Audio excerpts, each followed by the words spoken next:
Assalamu alaikum wa rahmatullahi wa barakatuh, and peace be with you, brothers and sisters of humanity. Welcome to another video. Today I want to talk about what I call the rise of entitlement groups. The rise of entitlement groups.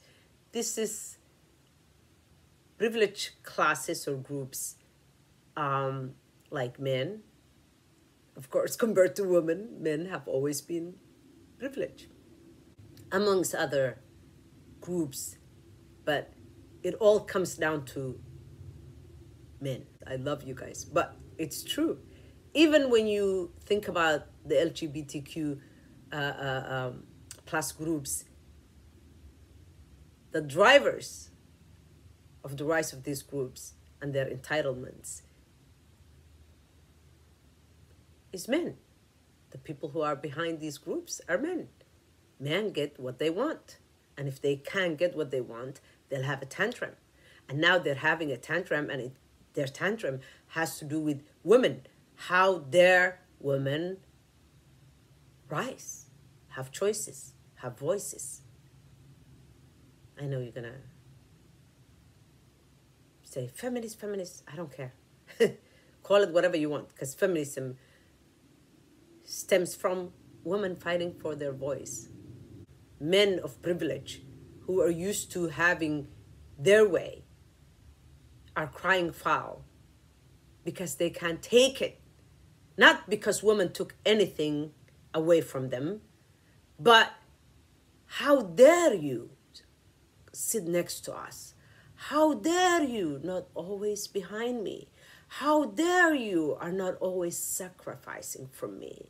If you're my wife, if you're my mother, you're used to us sacrificing for you all the time.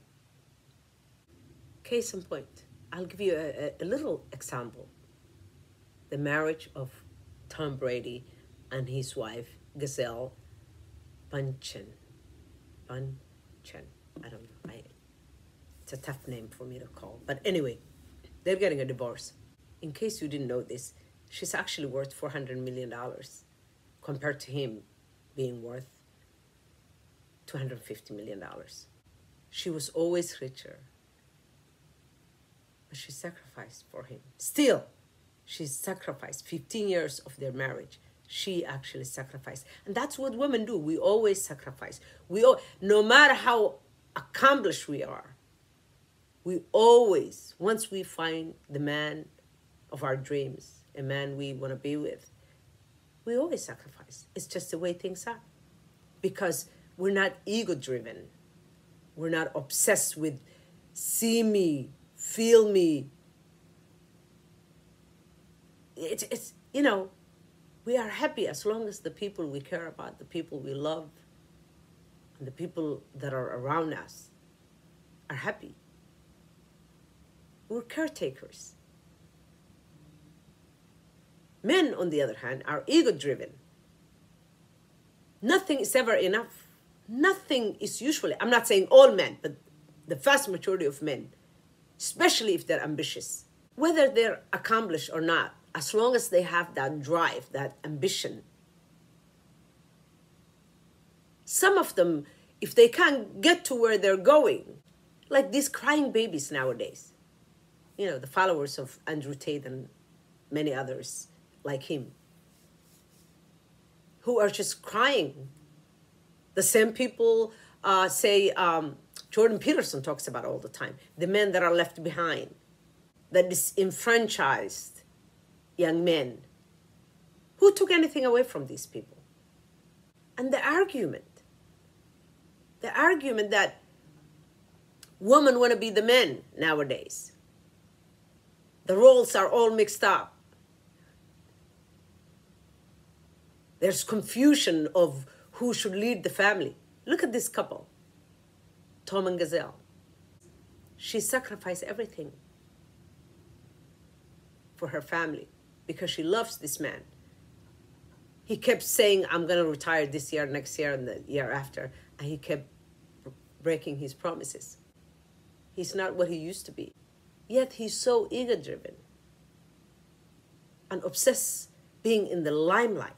Enough. Nothing's ever enough. He rather lose his family, his beautiful family, than to walk away before the career actually walks away, before a horrible injury, before something terrible happens to him. Walk away while you're still at the top of your game, while you're the best. Now, by the time he retires, because he keeps on coming back, he's just going to be one of the top best players. He couldn't retire a couple of years back when he was considered to be the very best football player or quarterback in the history of football. But no, and that's the problem with being egotistic. The equality that women talk about, it's not necessarily, oh, I am just like you exactly. It's our humanity, because we're used to our humanity not being equal to you. It has always been like that. There's no place in the Quran, for example, where it says our humanity is not equal. What women have always fought for is their humanity being equal to yours. Not that, oh, I am just like you in every way. Most women don't want to be like you. It's actually nowadays men who want to be like women. But no, men don't want to address that. Why is it that you don't address one another? Why is it that you don't address men who want to be women? You're busy addressing us when you don't even hear the stories of women who want to live as males. You don't hear their stories. Who are the stories we hear? The stories that are dominating everywhere. It's men who decided, look at the former Bruce Jenner. I mean, at the top of his game, a triathlete. God gave him everything. He accomplished everything when he was a man. He decided it wasn't enough. You don't talk about people like that. It's because you don't like addressing each other. You don't like confronting each other. You like to play the blame game. Blame it on women.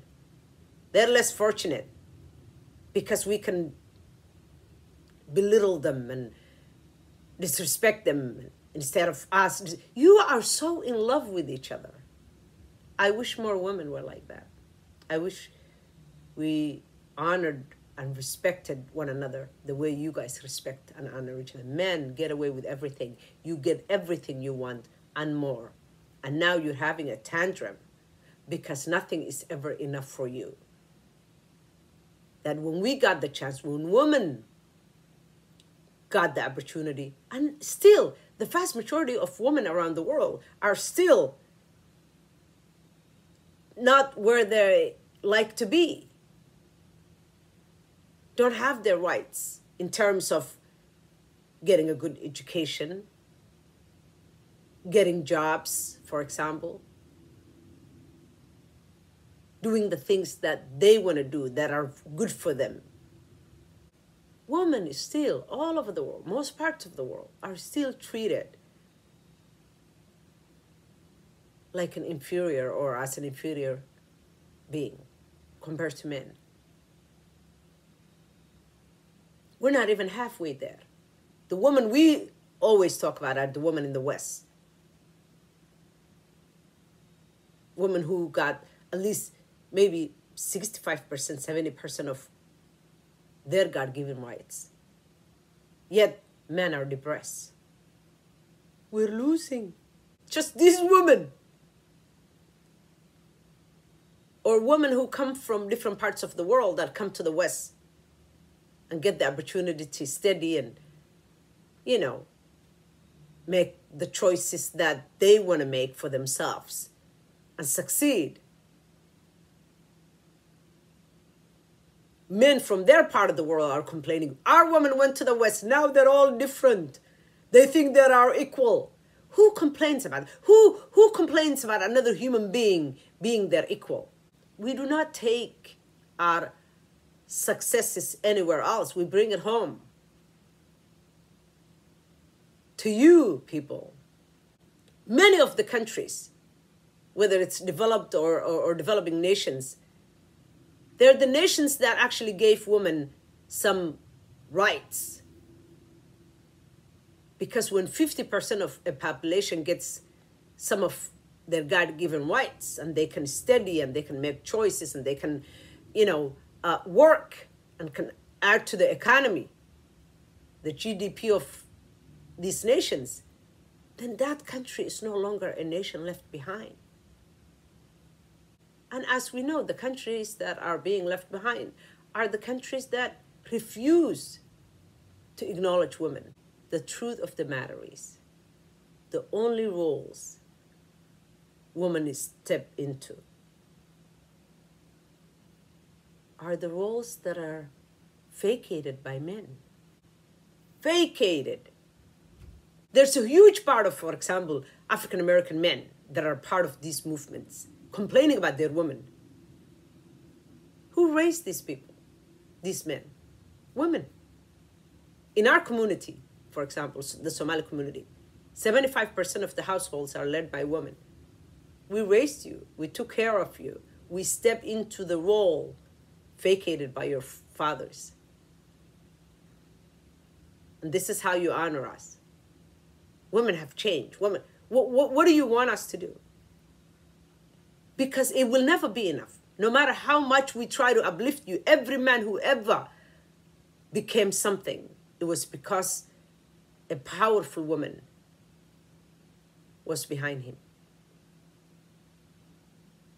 Many of these world famous men, leaders of the world, it's because at the end of the day, they go home and there is a beautiful home, warm, organized, good food, their children being taken care of. No matter how successful the woman is, the households are run and are organized by these women. Most of these men don't know where anything is in their household. Chances are they don't know where the spoons are. I read this book called Invisible Woman a couple of months back, and it talks about how women are always working. We never stop working. Never, ever. We never, ever stop working. At the very least, even these Western countries, where women are a little bit more accomplished, or a lot more accomplished than women from non-developed nations, where women are still fighting for the, heck, I shouldn't even say fighting. They can't even afford to fight for anything. They have no voice. Even these women in these Western countries who men are complaining and crying about, taking everything away from them, the average woman still works 25% more than the average guy.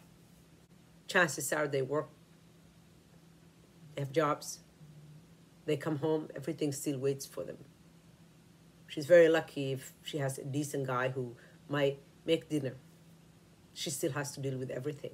The cooking, for the most part, the cleaning, making sure everything is tidy and the kids have everything they need, all the nitty-gritty details. It's us. Men are ungrateful for the most part. We do so much for you. And all you do is cry about the small amount of progress that we made, while refusing to acknowledge that it is men who are destroying traditional values. If that's what you even want. I get confused about what you want. Men who want to be women. Many of the top chefs around the world are men. Many of the jobs women used to do, Now men are doing it.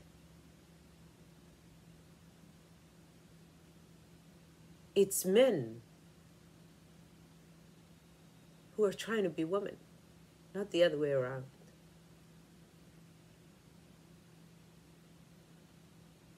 Thank you very much for watching.